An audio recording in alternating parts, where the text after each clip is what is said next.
bienvenue au journal de ce mercredi. Tout de suite, voici les grands titres.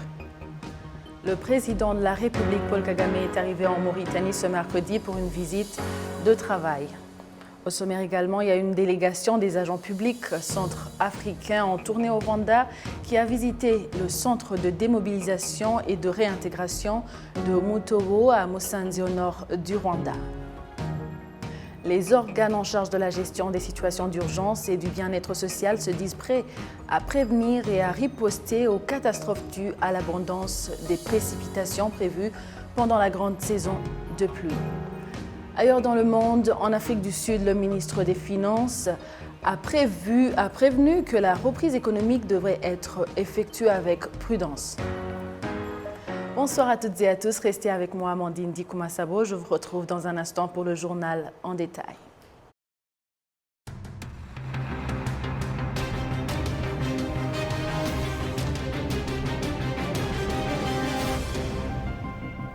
Bonsoir et bienvenue au grand rendez-vous d'actualité de la télévision rwandaise.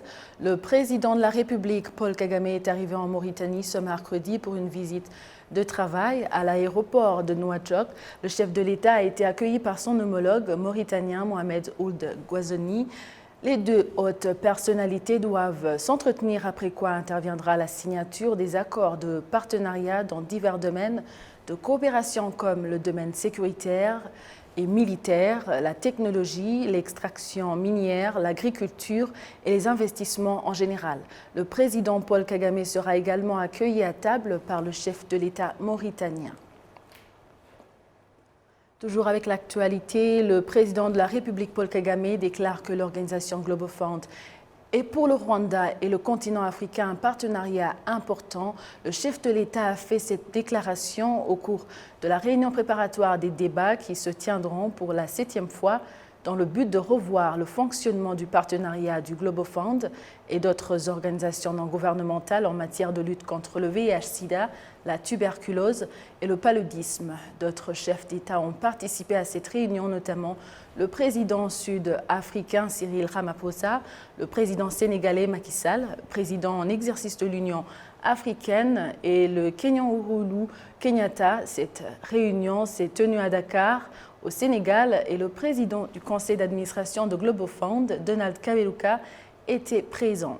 Le président de la République, Paul Kagame, a fait observer que la pandémie de Covid-19 a beaucoup touché tant au Rwanda que partout ailleurs.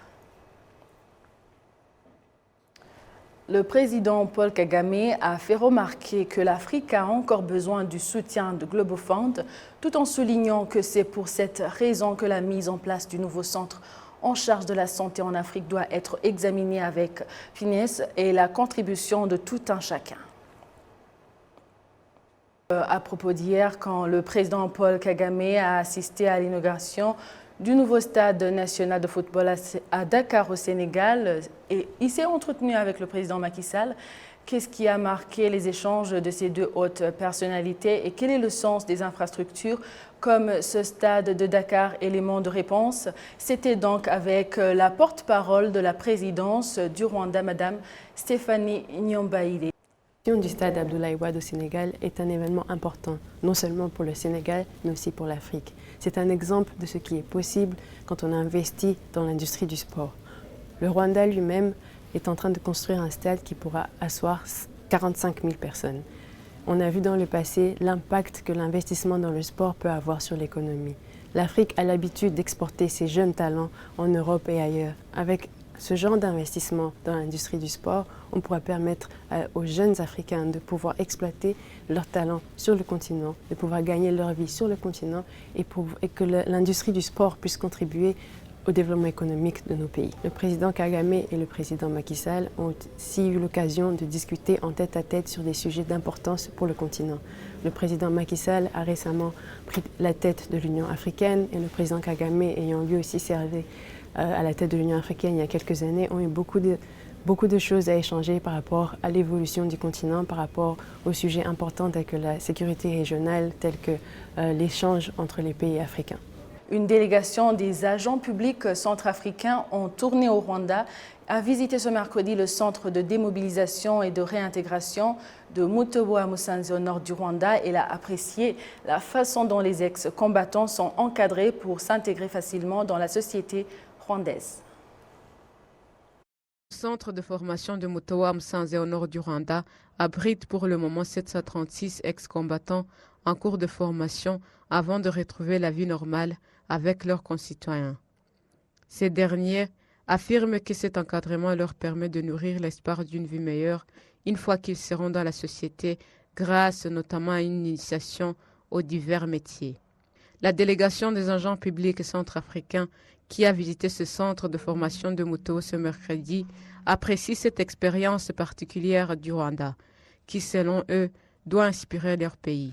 Nous sommes très marqués par l'existence de ce centre qui est un grand outil au service de la nation rwandaise, un grand outil pour la reconversion de ceux-là qui hier avaient eu le tort peut-être de choisir une mauvaise voie et qui par eux-mêmes sont revenus.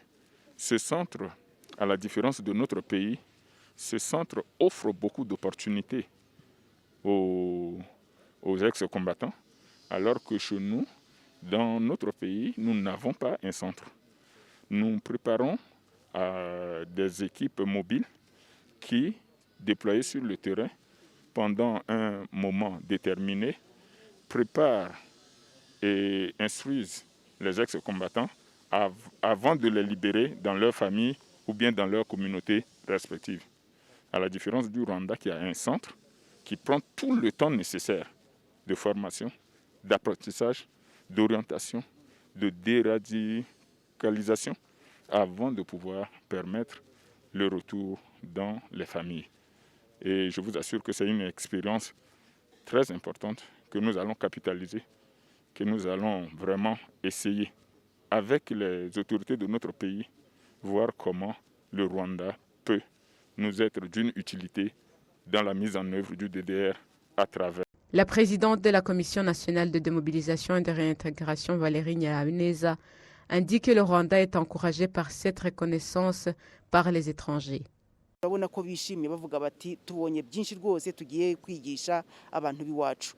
Ils sont ravis de partager à leur pays ce qu'ils ont trouvé ici, notamment cet apprentissage des métiers.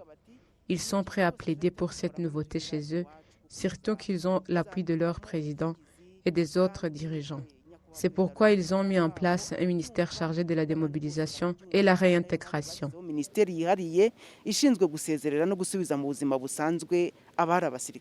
Le centre de formation des ex-combattants a déjà démobilisé environ 80 000 personnes.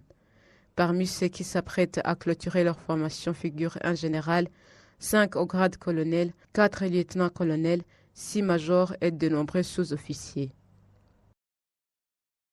Les organes en charge de la gestion des situations d'urgence et du bien-être social se disent prêts à prévenir et à riposter aux catastrophes dues à l'abondance des précipitations prévues pendant la grande saison de pluie.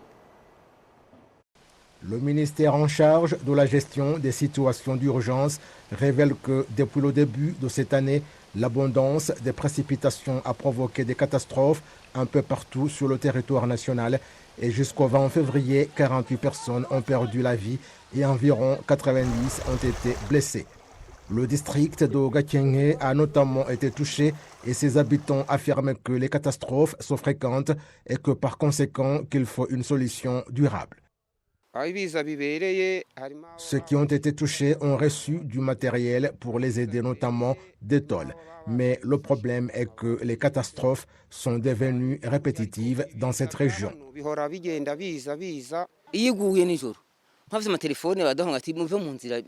Quand il pleut la nuit, on nous appelle et on nous dit parfois de nous déplacer à cause des glissements de terrain. Nous sommes inquiets car personne n'aimerait mourir. La mauvaise chose, c'est qu'il pleut toujours pendant la nuit. La décision du gouvernement de déplacer la population résidant en zone à risque et l'installer ailleurs est la solution durable afin que personne ne succombe aux catastrophes dues aux pluies diluviennes. Le ministère en charge de la gestion des situations d'urgence indique cependant qu'un autre procédé est utilisé pour qu'environ 12 000 foyers soient bien installés sans qu'il ne soit pas nécessaire de les déplacer.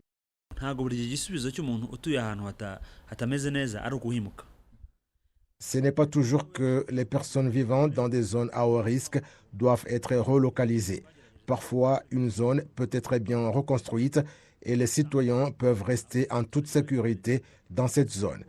Nous avons commencé à le faire l'année dernière car nous avons vu que parfois des catastrophes se produisent parce que les maisons n'ont pas de fondation solide ou qu'il n'y a pas de canalisation d'eau.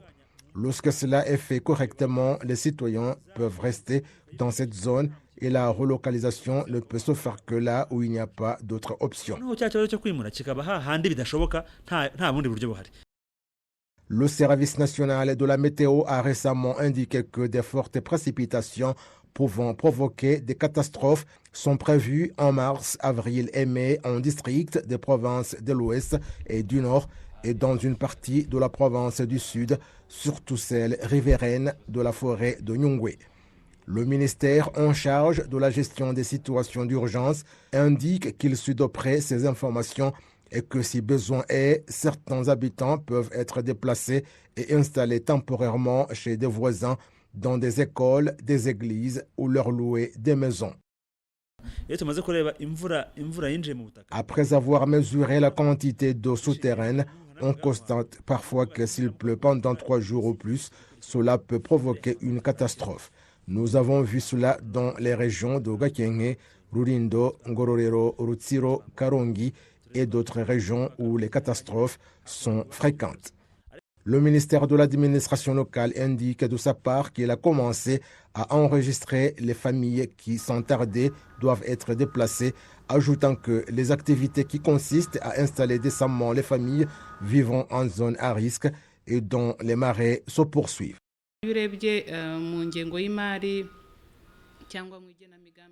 Dans notre planification, nous avons toujours un certain nombre de familles qui seront déplacées.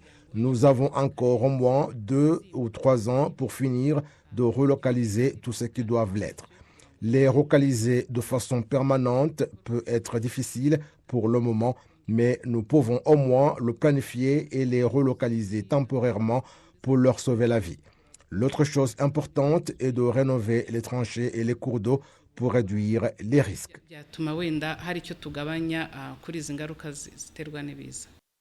Le ministère de l'administration locale indique que jusqu'à présent, environ 15 195 foyers ont été déplacés des zones à risque et des marais et que l'objectif est d'installer ailleurs environ 90 000 foyers à l'horizon 2024. La population rwandaise est invitée à se servir davantage de la technologie comme l'une des solutions permettant d'éviter, entre autres, des va-et-vient au tribunal. L'on observe par ailleurs le problème des personnes qui se font appeler des commissionnaires, qui demandent de l'argent aux personnes sous prétexte qu'ils vont les mettre en contact avec les magistrats, situation qui mène à la corruption. Olive Nete. Mukamana Donatil du district de Gisagara et Nyirangirimana Beta du district de Huye en province du Sud ne cessent de se rendre au tribunal pour que justice leur soit faite. Il y a d'autres qui sont dans la même situation alors qu'ils peuvent se servir de la technologie pour suivre de près l'évolution de leur dossier. Cette technologie devrait en outre aider à limiter les contacts des habitants et des agents de cour et des tribunaux comme l'une des solutions pour prévenir et lutter contre la corruption dans le système judiciaire. Toutefois, l'usage de la technologie en milieu rural reste un problème délicat. Je trouve que c'est là le problème majeur car il ne devait pas se rendre au tribunal. Le jugement devrait être prononcé sans qu'il n'y ait d'intermédiaire. Cependant, les habitants viennent au tribunal parce qu'ils n'ont pas assez d'informations ou que c'est ainsi qu'ils se sentent à l'aise et ainsi ces soi-disant commissionnaires les approchent et leur demandent de quoi il s'agit et c'est à partir de cela qu'ils leur demandent de l'argent. Le président de la chambre spécialisée de Nyanza a ajouté que ceux qui se font appeler commissionnaires escroquent les citoyens en leur promettant de les mettre en contact avec ceux qui prennent des décisions dans leur dossier est l'un des failles qui entraîne la corruption.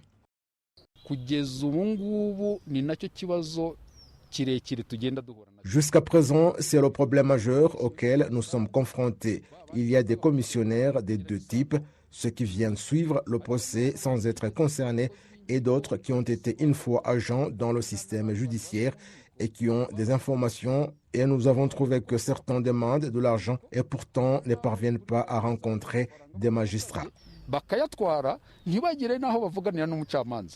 Le rapport de la Cour suprême révèle que depuis 2017 jusqu'à présent, 12 agents de cour et tribunaux, dont des magistrats et des greffiers, ont été définitivement révoqués de leurs fonctions suite à la corruption et d'autres crimes similaires.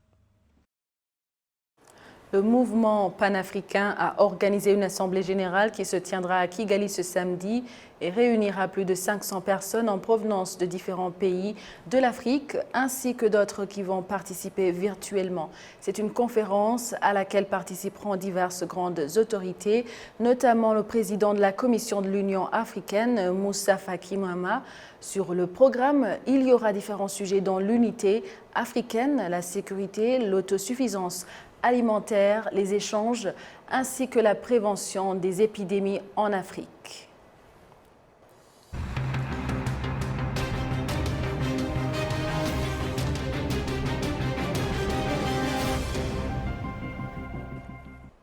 Merci à vous tous qui avez choisi la télévision rwandaise pour vous informer avec toute l'équipe qui a réalisé ce journal. Je vous souhaite de passer une excellente nuit. Vous étiez avec Amandine Dikoumassavo. À la prochaine et d'ici là, portez-vous bien.